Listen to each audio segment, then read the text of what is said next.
आमच्या YouTube चॅनलला subscribe करा। नवा महाराष्ट्र न्यूज सबस्क्राइब करा व नोटिफिकेशन ऑन करा। नोटिफिकेशन ऑन केल्याने आमचे अपडेट आपल्यापर्यंत सतत पोहोचत राहील। जमिनीच्या वादातून झालेल्या हाणामारीमध्ये महिलांना मारहाण करत विनयभंग केल्याप्रकरणी आलाटवाडी पट्टणकोडू येथील एका महिलेसह 5 जणांना प्रथम वर्ग न्यायदंडाधिकारी व्ही.डी. सुंगारे यांनी 1 वर्ष शिक्षा व 6,500 रुपये दंडाची शिक्षा ठोठावली आहे।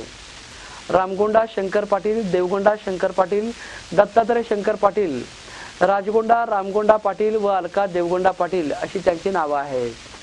सरकारी पक्षातर्फे ॲडव्होकेट वर्षा पाराज पाटील यांनी काम पाहिलं। पट्टणकोडू येथील सावित्री सुखदेव पाटील यांची जमीन आहे। या जमिनीच्या वादातून सावित्री पाटील व रामगोंडा पाटील यांच्यात सातत्याने वाद होता।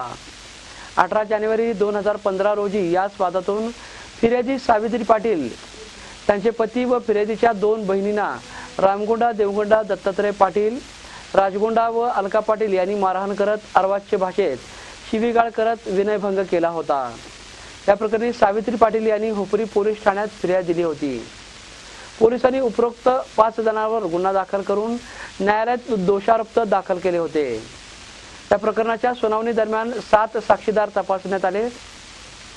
त्यामध्ये जखमी पंच व तपासी अंमलदार यांच्या साक्षी तसेच सरकारी वकील वर्षा पाराज पाटील यांनी मांडलेला युक्तिवाद असा ग्राह्य धरून न्यायालयाने रामगोंडा पाटील यास 1 वर्ष शिक्षा व 5,000 रुपये दंड, तर देवगोंडा दत्तात्रय, राजगोंडा व अलका पाटील या चौघांना भारतीय दंड 323 प्रमाणे 1 वर्ष शिक्षा व 500 रुपये दंड तसेच 147 प्रमाणे 1 वर्ष शिक्षा व 1,000 रुपये दंड अशी शिक्षा सुनावली।